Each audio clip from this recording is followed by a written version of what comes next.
Sí, ya puedes. A ver que nos están... Ya, se puede. Es que estamos pendientes siempre del streaming, por eso el retraso. Bueno, en primer lugar, muchísimas gracias por venir esta mañana y recibo especialmente al alumnado también del grado de español que está aquí.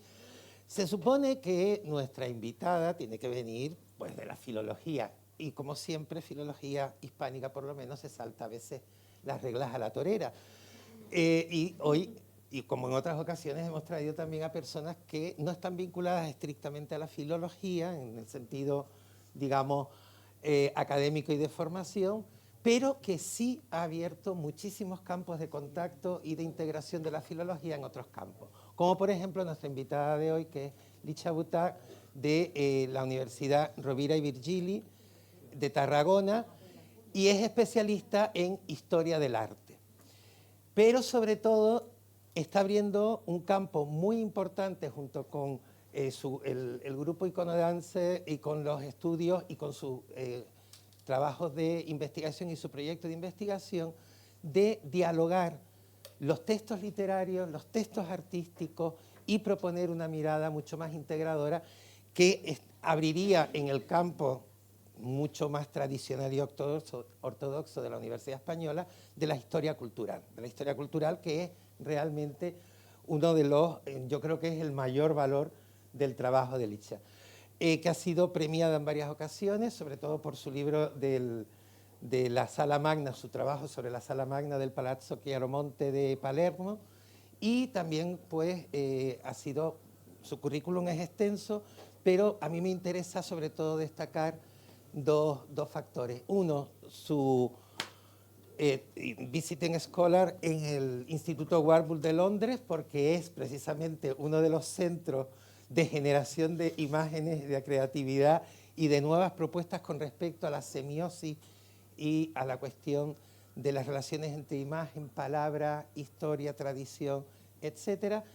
Y sobre todo este campo amplio de encuentro entre la filología, la iconografía, la antropología de la imagen, etcétera, que pone en movimiento ese mundo a veces anquilosado y sobre todo en muchas ocasiones muy inmóvil que llamamos medievo. Entonces ella, gracias a la danza, va a darle un poco de movimiento a este a veces un poco rígido mundo del medievalismo. Así que te toca, te acabo de lanzar un buena brega, pero es muy importante porque es una cosa que sí que me gustaría destacar. El campo en el que trabaja Alicia y todas las personas que rodean su equipo es un campo muy innovador y hoy precisamente va también a darnos novedades de cuáles son los retos y desafíos de los trabajos que está realizando actualmente. ¿De acuerdo? Entonces, Alicia, todo tuyo. Bueno, muchísimas gracias por esta presentación, no sé si se merece.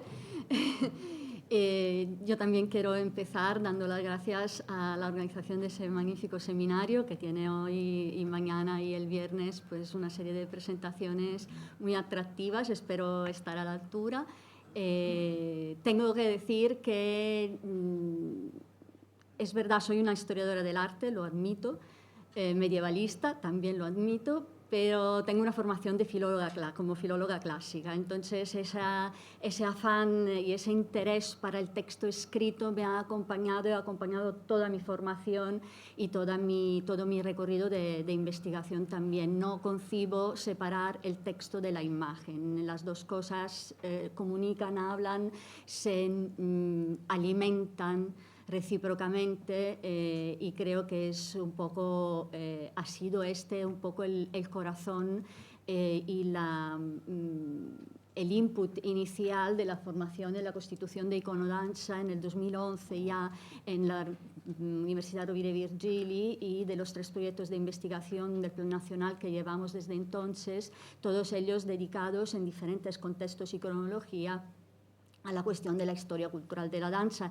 E intentaré, pues, con mi seminario de hoy, pues, abrir sobre todo preguntas e intentar explicar qué se entiende y qué entendemos para historia cultural de la danza. Hago spoiler directamente, ninguno de nosotros, o casi ninguno de nosotros, yo y de mis compañeros, trabajamos sobre la praxis de la danza. ¿De acuerdo? Trabajamos sobre las cuestiones simbólicas y los valores simbólicos de la cultura escrita y visual de la danza en la Edad Media, en la larga Edad Media, porque en realidad hacemos incursiones también en épocas ya modernas.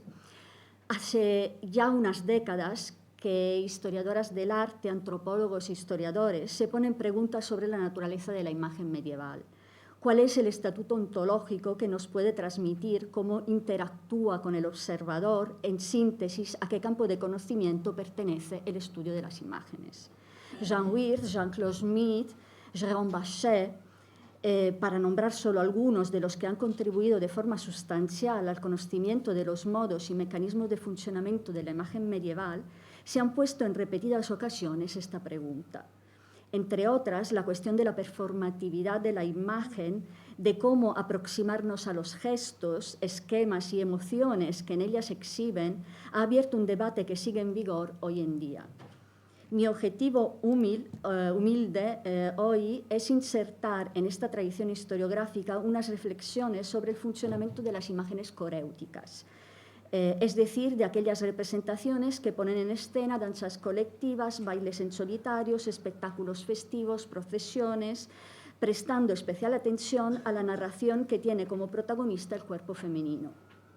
No se tratará de intentar reconstruir la praxis de las performances coréuticas medievales, de las cuales poco conocemos, demasiado poco, para aventurarnos en reconstrucciones de bailes medievales, sino que de interpretar las imágenes y su capacidad performativa en su contexto cultural e histórico. No hay imágenes en la Edad Media que sean pura representación.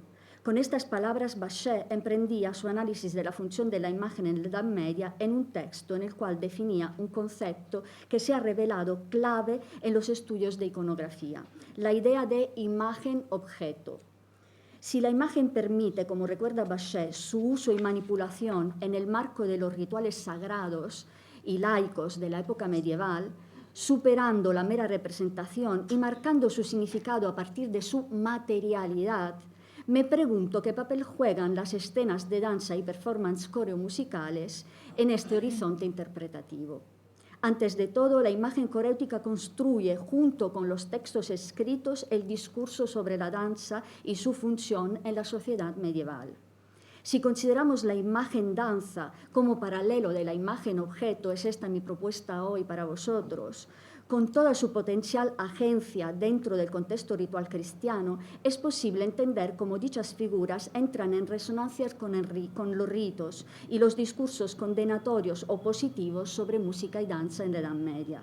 Su representación explica, comenta, glosa pasos bíblicos, así como evoca rituales corteses cuando los encontramos en objetos como platos o gemelion destinados a los ritos laicos y palatinos. Os traigo una serie de ejemplos que acompañarán un poco mi texto y que son, digamos, muy elocuentes a la hora de entender esa idea de la imagen objeto y de cómo funcionaban. Aquí tenemos una serie de platos de Paterna cuyas protagonistas son bailarinas. Sabemos que están bailando esas figuras femeninas porque llevan crótalos en las manos, llevan los brazos levantados, llevan corona según la tradición islámica.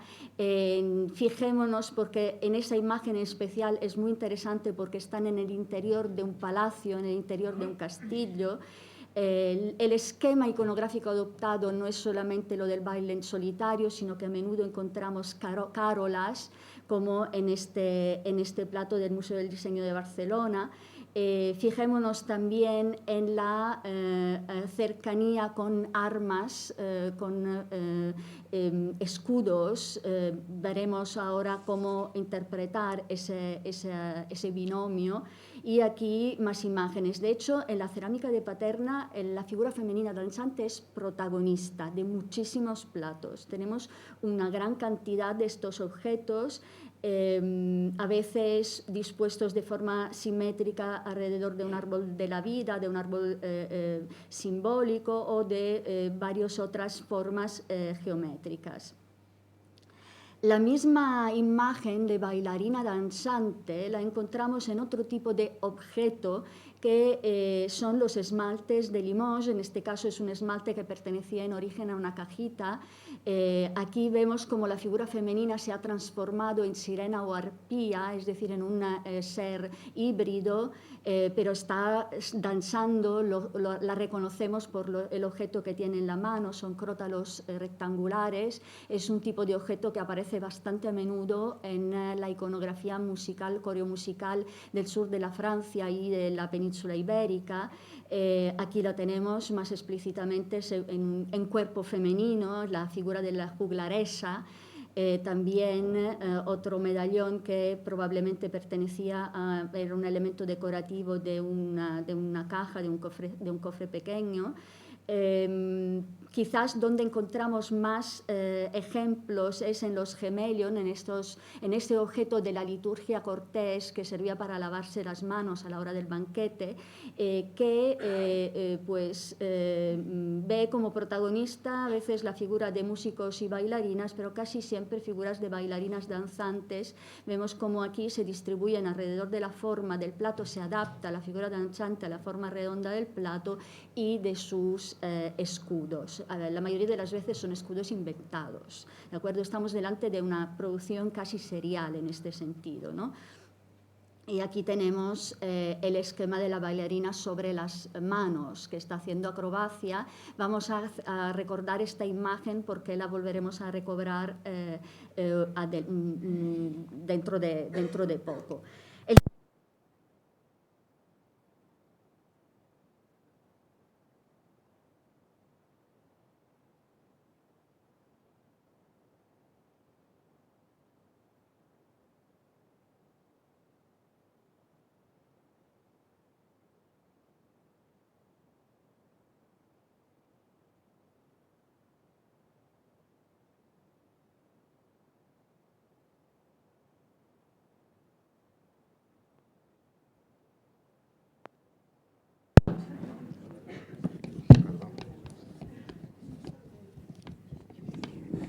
Muy bien. Seguimos.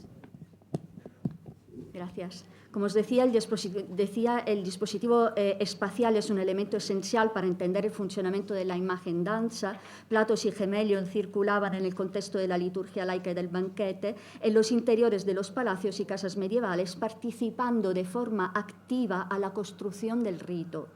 En el espacio palatino, las imágenes se establecen una correspondencia entre el rito colectivo identitario y sus gestos, entre los cuales la danza tenía un papel central, como es sabido.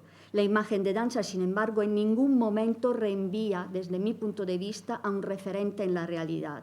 Es decir, no reproduce danzas reales, sino que conecta con el significado que la danza tenía en su contexto histórico.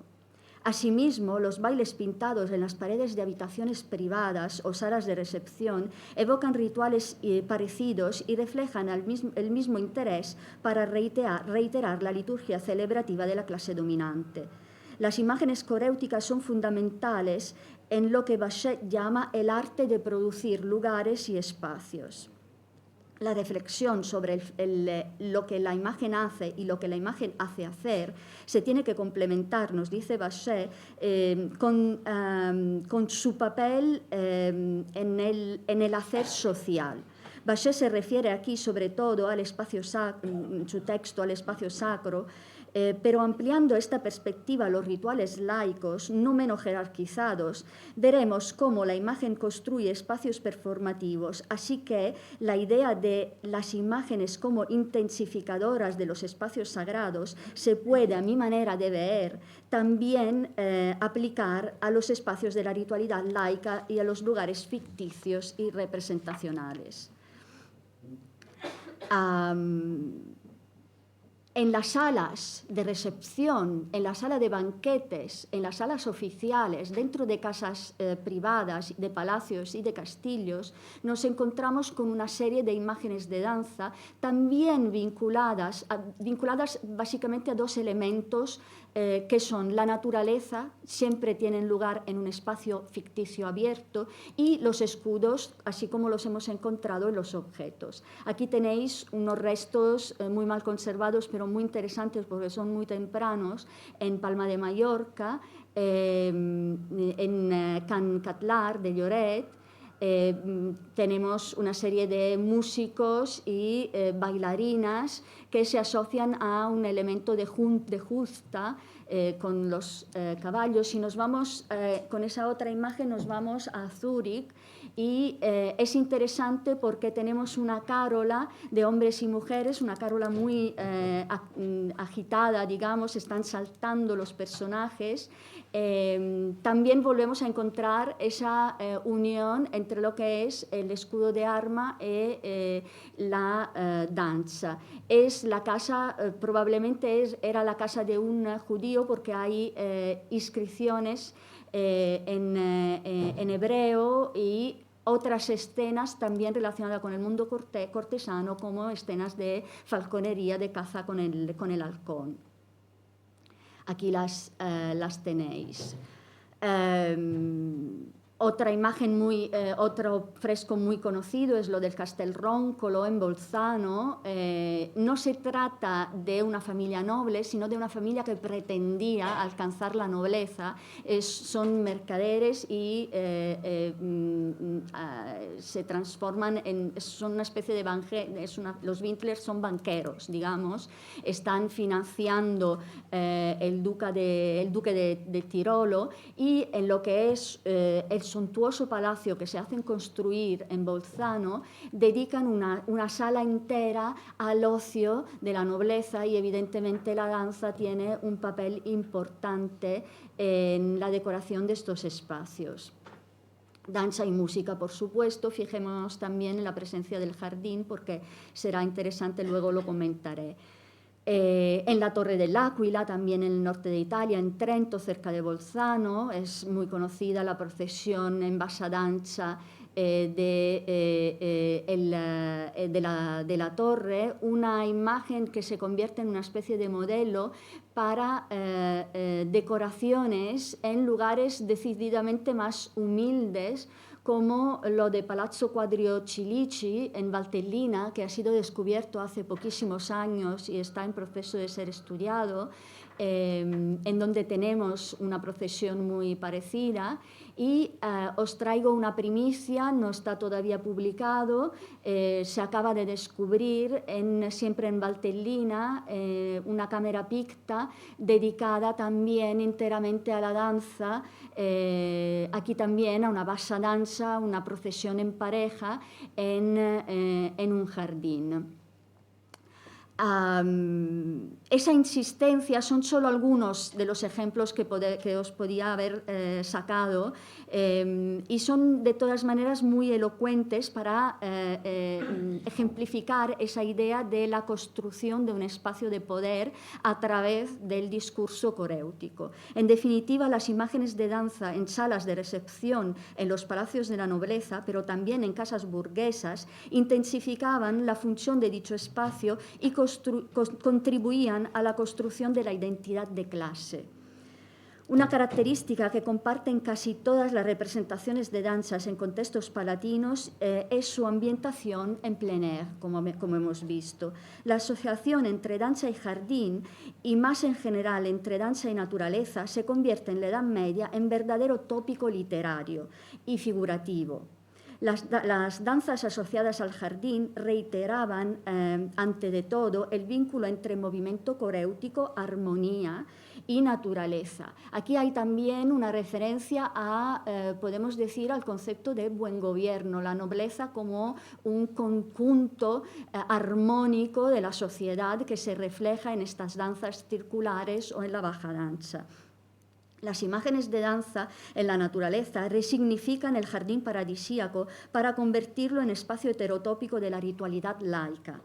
Así se manifiestan, entre otros lugares, en el Roman de la Rose y más tarde en las vigorosas representaciones de las llamadas danzas moriscas que podemos encontrar en diferentes objetos de la cotidianidad laica.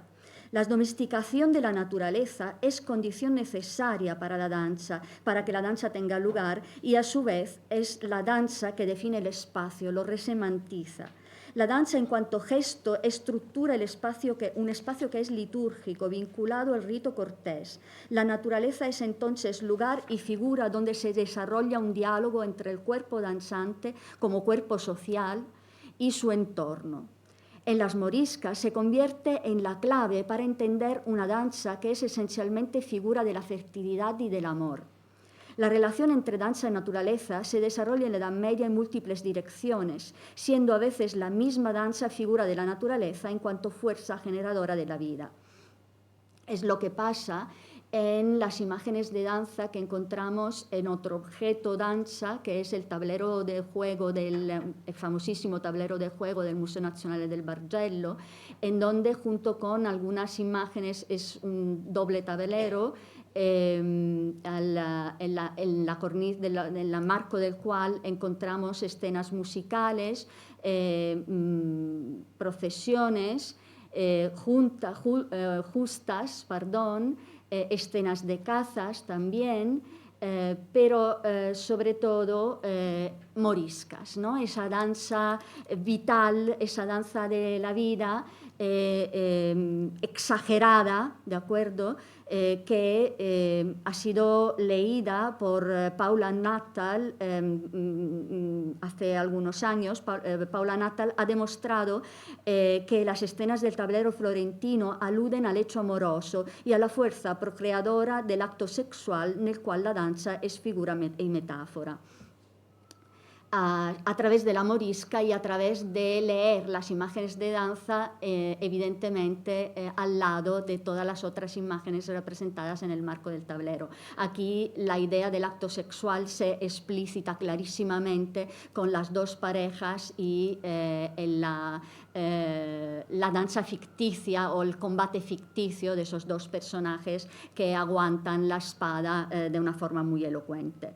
La morisca y la baja danza en el siglo XV acabarán sustituyendo la carola en el imaginario dancístico de las decoraciones domésticas, como acabamos de ver en relación con las pinturas murales. Se las puede encontrar tanto pintadas en vigas de techos de madera como en objetos de uso simbólico y cotidiano, como cajas, espejos y manuscritos.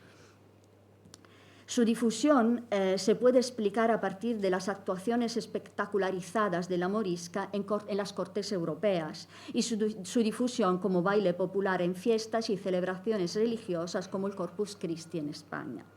No extraña entonces verla representada en la tabla pintada de un techo en contexto doméstico. En Italia la morisca acabará ocupando también las fachadas de palacios, como en el Palacio Alba, cerca de Turín, en la fachada, como vemos, donde se distribuyen una serie de escenas de morisca en cerámica, están hechas con moldes. Volveremos a esto, pero me interesa ahondar un poco en cómo funcionan estas imágenes en contextos palatinos. Un significativo ejemplo se encuentra en Albi, en Francia, donde en las vigas de un pórtico, a una más claramente identificable danza de la muerte que tenéis aquí, se acompaña una danza de la vida introducida con la personificación de la naturaleza que conversa con la muerte. En Albi, por lo tanto, como han puesto en evidencia Pierre-Olivier Dittmar y Adrien Belgrano, que son los que han estudiado por primera vez estas representaciones, las dos formas de danza de la vida y de la muerte se contraponen la una a la otra, siendo la danza de la vida representada como una vigorosa morisca, asociada, por lo tanto, a la idea del cortejo y pulsión sexual, ambos finalizados a la generación de nueva vida. Aquí lo tenéis y aquí tenéis el esquema, están uno enfrente del otro. Un ápax, como escriben los autores de ese estudio, que reitera el sentido general de las moriscas representada en los objetos mencionados antes. Una danza de celebración de la vida a través del amor y su fuerza que se opone a los efectos devastadores de la muerte. Al filo de esta interpretación, también los restos de decoración arquitectónica de Alba, que se han leído simplemente como decoraciones, se tendrán que interpretar no como simples decoraciones parietales, desde mi punto de vista. Habrá que reconocer a las imágenes de morisca en esta peculiar ubicación, el exterior del edificio, un poder apotropaico y performativo finalizado a la protección de la casa y de sus habitantes. La danza morisca mantiene este significado de exuberante celebración de la vida, también en diálogo con imágenes sagradas. Os traigo esa reflexión que he hecho hace poco y que he visto, de hecho, hace poco, en relación con todo el resto. En dos libros de horas destinados a la devoción privada, conservados en la Morgan Library de New York, ambos de origen francés, realizados alrededor de la cuarta década del siglo XV, se presenta como elemento celebrativo de la imagen de la Virgen con el niño, así como la danza morisca se presenta como elemento celebrativo de la imagen de la Virgen con el niño, así como las girales que habitan las figuras en danza intensifican la imagen del hortus conclusus en el cual está situada la figura sagrada. Es muy interesante porque en los márgenes de la miniatura tenemos una naturaleza libre que se expande bajo forma de decoración marginal, en donde están danzando los bailarines de morisca, y dentro tenemos un hortus conclusus, tenemos esa idea del jardín domesticado, del jardín cerrado, del jardín sagrado como metáfora de la Virgen misma, ¿no? Entonces, tanto en esta elocuente imagen como en esta, donde básicamente volvemos a encontrar la misma metáfora, en el exterior una danza morisca y en el interior el hortus conclusus, me parece que se puede leer esa idea de celebración de la vida, la celebración en este caso de la vida de Cristo, del nacimiento de Cristo. Esa interpretación creo que esta interpretación creo que puedo, digamos, reforzarla no solamente desde el punto de vista visual, sino que por los textos que acompañan las dos imágenes. En ambos textos se hace hincapié sobre la figura de Cristo, del niño Jesús, como fuente de vida, por un lado, fuente de todos los bienes, por un lado, y en la segunda imagen tenemos una oración que dice «O intemerata et in eternum benedicta singularis actua incomparabilis Dei genitrix Virgo Maria», ¿no? La idea de la Virgen como generadora de vida.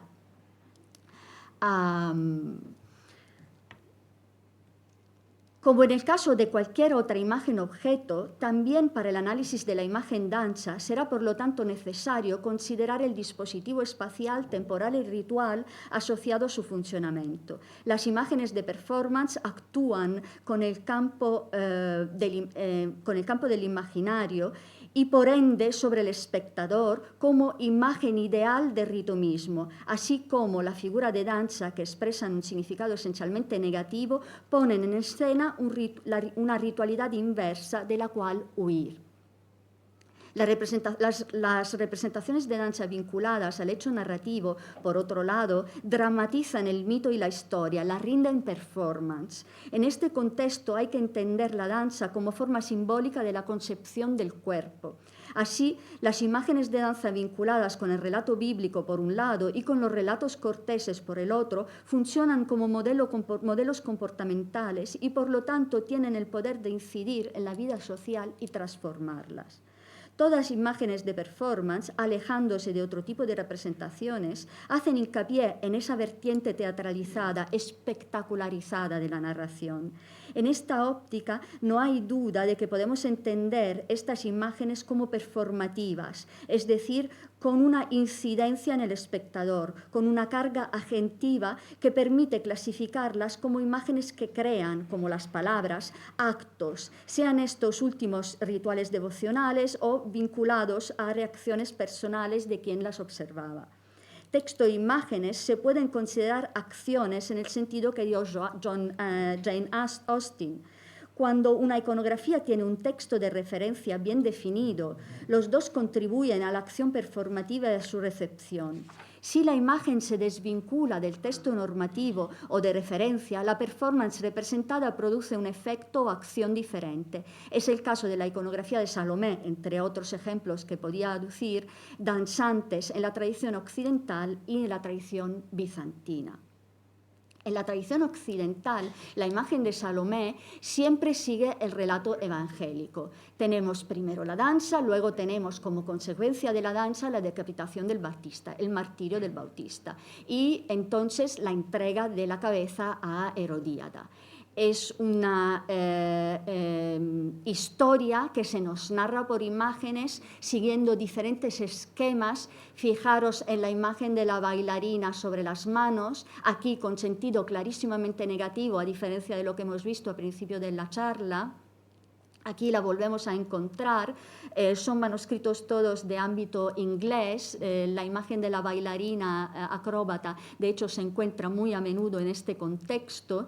La volvemos a ver aquí duplicada, muchas veces la tenemos duplicada en el acto de la performance y en el acto de entregar la cabeza, así el relato se completa en una misma viñeta, digamos así, y dejando los manuscritos, siempre en ámbito occidental, esa idea del relato continuo que respecta al espacio y el tempo evangélico lo encontramos también en los batisterios. Este es el batisterio de Pisa, donde se duplica otra vez la imagen, es un recurso bastante común, o en el batisterio de Parma, donde se hace referencia a la leyenda que es directamente el diablo que sugiere el comportamiento de Salomé, y aquí lo tenéis detrás de la figura de la danzante.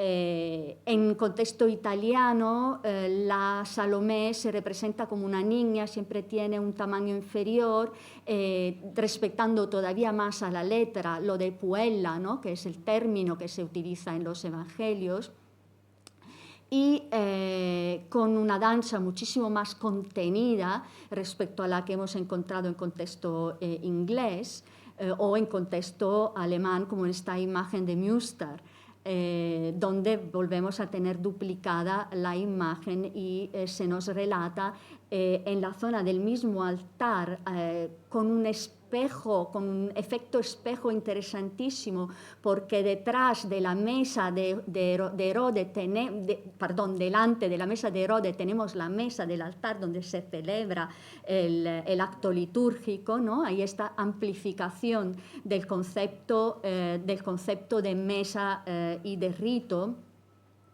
Pues a esto hay que contraponer la tradición bizantina, que aparentemente se separa de lo que es el relato evangélico y que se ha definido como segunda danza. Salomé danza con la cabeza del Bautista sobre su cabeza y entrega la cabeza con esta segunda danza. No voy a alargarme mucho sobre este tema. Sí que os quiero decir que no se trata de una segunda danza, porque he encontrado un texto bizantino donde se dice que Salomé danza con la cabeza del Bautista como primer acto coréutico y no como acto que provoca el martirio, sino acto como premio por haber causado el martirio. Aquí varias otras imágenes, de hecho es una iconografía muy común en contexto bizantino, se prolonga hasta el siglo XIV y la encontramos en aquellas zonas de Italia bajo influencia bizantina, como puede ser Venecia, lógicamente, y el batistero, el Marciano en Venecia. Lo interesante del constructo bizantino es que inverte el relato y además no lo lineariza. ¿De acuerdo? Primero hay la danza, luego hay el martirio muchas veces en las representaciones. La insistencia sobre la cabeza del Bautista llevada triunfalmente en danza concentra la atención sobre la reliquia objeto de veneración. La danza se hace vehículo del triunfo de la reliquia. La cabeza no es el premio para la danza, sino que se objetiviza a partir de la danza. En el occidente latino, el culto y objetivación de la cabeza como reliquia se afirma más tarde, tomando en la mayoría de los casos el lugar de la danza en las representaciones del martirio del Bautista. El cuerpo danzante de Salomé es el antítesis del cuerpo muerto del Bautista. El cuerpo del pecado se contrapone al cuerpo santo y su transformación en reliquia, que litúrgicamente se pone en el centro de la narración. No existe, por lo tanto, una danza de Salomé desvinculada de la cuestión litúrgica. Y eso lo digo porque hay muchísimas lecturas que hablan de la fan fatal. Es una proyección decimonónica. En la media, Salomé no es una fan fatal. No tiene absolutamente nada que ver y lo defiendo y lo defenderé hasta la muerte. De verdad, es que he leído cosas increíbles, una actualización del mundo medieval con los ojos decimonónicos que no tiene realmente ninguna prueba en el contexto literario y figurativo medieval. En un artículo pionero de 1966, Ritualized Gesture and Expression in Art, Gombrich, reanudando las reflexiones que ya expuesta en el libro Art and Illusion, afirmaba que "the painter's starting point can never be the observation and imitation of nature. All art remains what is called conceptual, a manipulation of a vocabulary, and even the most naturalistic art generally starts from what I call a schema, that is modified and adjusted till it appears to match the visible world. Both the rhetorical and the anti-rhetorical, the ritualistic and the anti-ritualistic are, in a sense, conventions. Los gestos de la danza representada durante toda la Edad Media se tienen que considerar schematas significantes, cuya interpretación se tendrá que extrapolar una vez reconstruida la arqueología de dicho gesto. Gombrich, en la misma ocasión, apuntaba a la estricta relación existente en arte entre gesto y ritual, un razonamiento que se puede aplicar con interesantes resultados a la producción figurativa vinculada con la expresión coréutica. Para Gombrich, las raíces de la expresión en arte está en el vínculo que ésta mantiene con el rito. Dicho de otro modo, si los gestos rituales expresan y producen emociones, se puede afirmar que los gestos asociados a la danza actúan de forma similar. Muchas imágenes de danza, en este sentido, funcionan como iconotextos, dado que la representación coréutica se pone a la confluencia entre texto e imagen, narración y contemplación. En algunos casos son imágenes archivo que atesoran una memoria gestual que sí podría haber llegado de la performance viva, pero también de la tradición visual y de la pathosformel del gesto danzado. Así, el análisis sobre la representación de danza en la Edad Media se ubica entre la filosofía de la danza y la cultura visual. De ese modo, las imágenes de danza viven en la intersección entre la historia cultural, la historia de las emociones, los performance study, los dance study y la visual culture. Se trata de un sistema simbólico que se encarna en la representación del cuerpo danzante. De ese modo, dichas imágenes evocan a menudo, más allá de las prácticas cultuales, también las reflexiones sobre cuerpo en movimiento, cuerpo profesional, especialmente cuando el protagonista es el cuerpo femenino, cosa que acaece muy a menudo.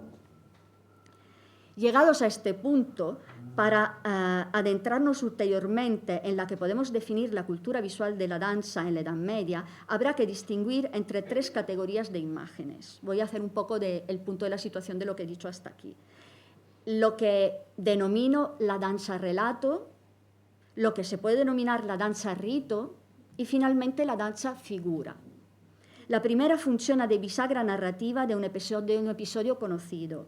La escena de la danza en estos casos marca un punto álgido de la narración, a partir del cual un cambio importante tendrá lugar. Es el caso de las representaciones de Salomé en la cultura visual occidental, como hemos visto. La danza provoca la muerte del Batista y marca el inicio del relato de la vida pública de Cristo. El episodio de la Carola mágica en el Lancelot du Lac, que antes hemos mencionado, es otro ejemplo significativo sacado de la literatura cortés. Indistintamente podemos buscarlos en ambas literaturas, la vinculada con la Biblia como la cortés. En este caso, los eventos que tienen lugar en la Foresta Encantada marcan la liberación del protagonista, que podrá finalmente emprender su viaje una vez roto el encantamiento coréutico, como sabemos. Aquí tenéis una serie de imágenes en donde pues los personajes de la Carola mágica se ven dentro de un jardín, por cierto, es decir, aquí lo tenemos más claramente. Tenemos la contraposición entre la foresta y ese espacio heterotópico, una vez más, en donde tiene lugar la Carola mágica, que es un espacio ordenado, paradójicamente. O sea, el episodio acaece en una foresta, pero la manera de representarlo visualmente que tienen los miniatores es otra vez la de poner en escena un jardín bien ordenado, con un árbol central alrededor de la cual se desarrolla la Carola. La danza rito pone en escena festividades, celebraciones, momentos litúrgicos sagrados y profanos de especial relieve. Es el caso de la danza de Miriam o de las mujeres de Israel que acogen danzante David victorioso, como también de la danza de los pastores que celebran el nacimiento de Cristo, pienso a la representación de ayer. Rituales se pueden considerar, como hemos visto, también las escenas de danza en ámbito profano pintadas en las paredes de palacios y castillos. Ritual es, por excelencia, la danza de la Carola de Amor en el Román del Arroz, entendida como exaltación de las virtudes nobles, y rituales son todas las danzas espirituales evocadas por escritores y artistas en el contexto paradisíaco. Un ejemplo para todos, las carolas de ángeles, santos y almas de los bienaventurados en el paraíso de Dante. En este caso sí, danzas dantescas, es el caso se puede decir. Finalmente, además, las representaciones coréuticas funcionan como figura en el sentido que Auerbach dio a este término en su famoso ensayo de 1938, es decir, como prefiguración de algo, sobre todo cuando hablamos de danzas bíblicas, de danzas del Antiguo Testamento que están prefigurando episodios del Nuevo. Las tres categorías a menudo comparten el mismo gesto coréutico que puede llegar a repetirse incluso en contextos interpretativos muy diferentes entre ellos. Para explicar la adopción de la misma gestualidad en contexto positivo y negativo, como acabamos de ver, hay que considerar lo que Peter Burke, en el ensayo Performing History del 2005, llamó la ocasión o el dominio sociocultural en el cual la performance tiene lugar. La danza, y en particular la carola, será, por ejemplo, objeto de crítica feroz en la predicación y en los exempla entre siglo XIII y XIV. La iconografía nos ha transmitido varias imágenes en las cuales esta crítica se traduce en sarcasmo y mofa, como en la imagen que podéis ver, a veces conviviendo en el mismo espacio con interpretaciones positivas de la misma composición. Es el caso de las múltiples escenas de danza del Queen Mary Psalter, del Salterio inglés de la Reina María, de la British Library, donde protagonistas de la carola pueden ser tantos un grupo de simios como también un coro de santas conducido directamente por la Virgen. Aquí tenemos la única imagen que he encontrado en toda la Edad Media de la Virgen danzante. En otros términos, mientras el gesto es inevitablemente polisémico, será el discurso dominante, o lo que Burke denomina ocasión, lo que marcará su interpretación. El autor recuerda también cómo el giro performativo ha conducido finalmente a prestar atención a the history of objects or activities that were long dismissed or trivial, including clothes, everyday language, dancing and gesturing. Speech, gesture and dance are forms of performance that reveal a great deal about the culture of the performers. La inclusión del performing turn en el ámbito de las artes visuales permite sobre todo la reconstrucción de esa dinámica relacional entre quien danza y el espectador. Y voy acabando, que así no os aburro más. De hecho, en las tres categorías, que pueden obviamente entrecruzarse entre ellas, las emociones representan y suscitan, las emociones representadas y suscitadas son sin duda el hilo conductor. Se puede afirmar que la imagen de la danza estimulaba en quien observaba el recuerdo y las mismas emociones de quien observaba una danza real. Junto con el concepto de cultura visual de la danza, es posible, por lo tanto, delinear un escenario emocional, un emotional escenario de la danza. El espacio en el cual se desarrolla la performance, en otros términos, puede y tiene un peso emotivo en la transmisión del significado de las imágenes. Los gestos coréuticos, en esta clave, se pueden entender como una gramática de las emociones. La cuestión de las emociones, por otro lado, está estrictamente ligada a la experiencia de la música y la danza en la Edad Media y, en el marco de la cultura visual, a la experiencia de las imágenes de danza. Las emociones compartidas generadas por la danza y las imágenes de ellas contribuían, por ejemplo, como hemos visto, a la construcción de la identidad de los grupos sociales.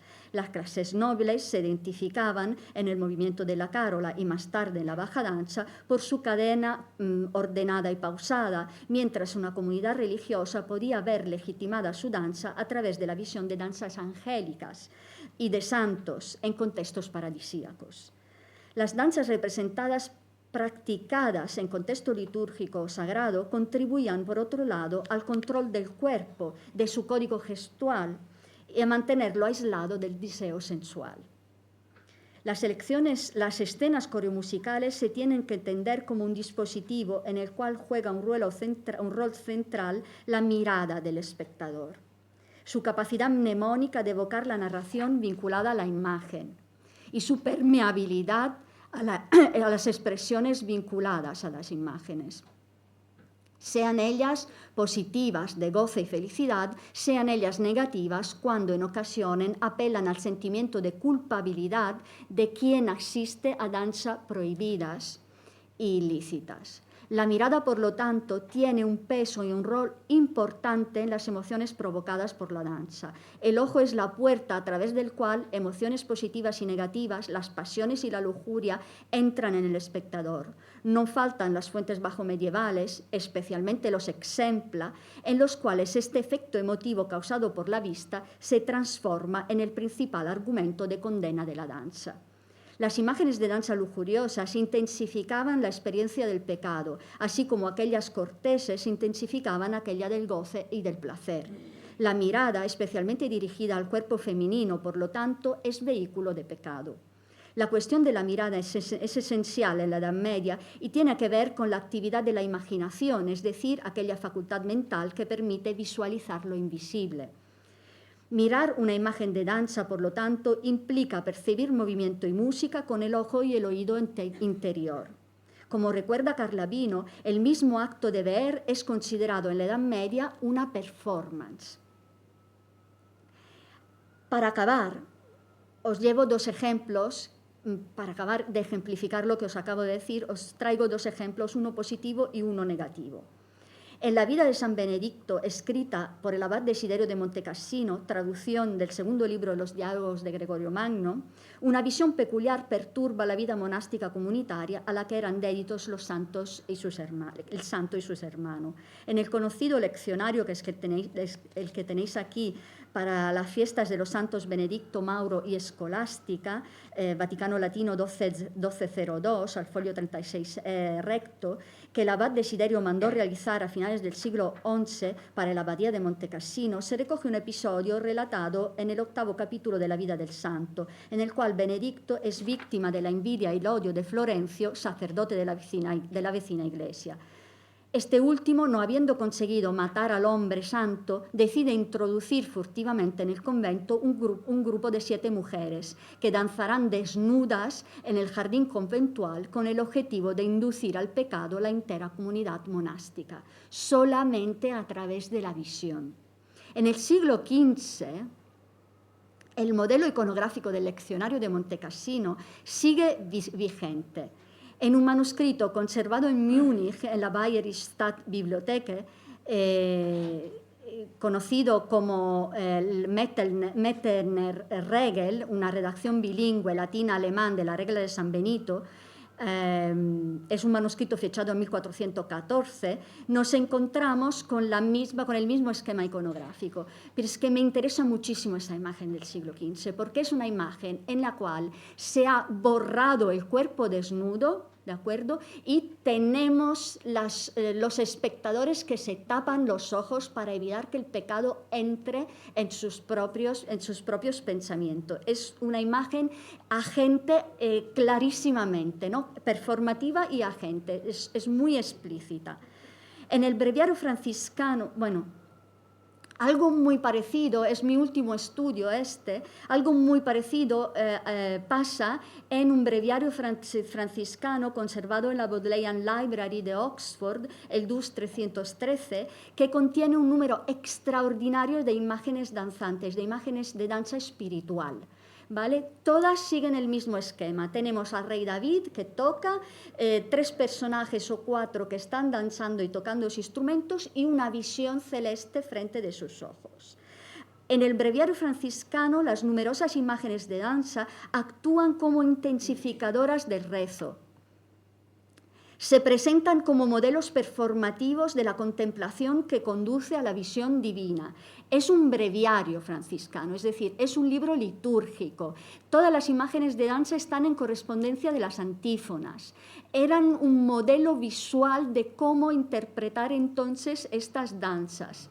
Además, esto hay que vincularlo con el significado que la danza tuvo en contexto franciscano y por el mismo Francisco, ¿de acuerdo?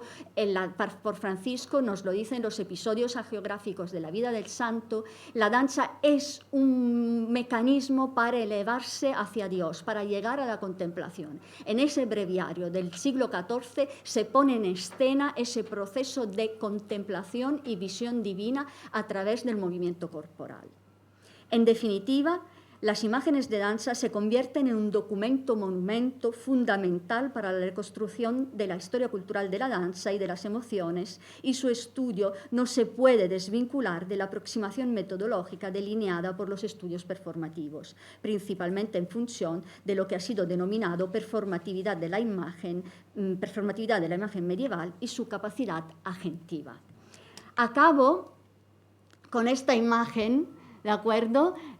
También muy sugerente desde el punto de vista performativo. Es una imagen contenida en un manuscrito de la Vita Patrum, es una colección de vida de los primeros padres del desierto, de los primeros eremitas.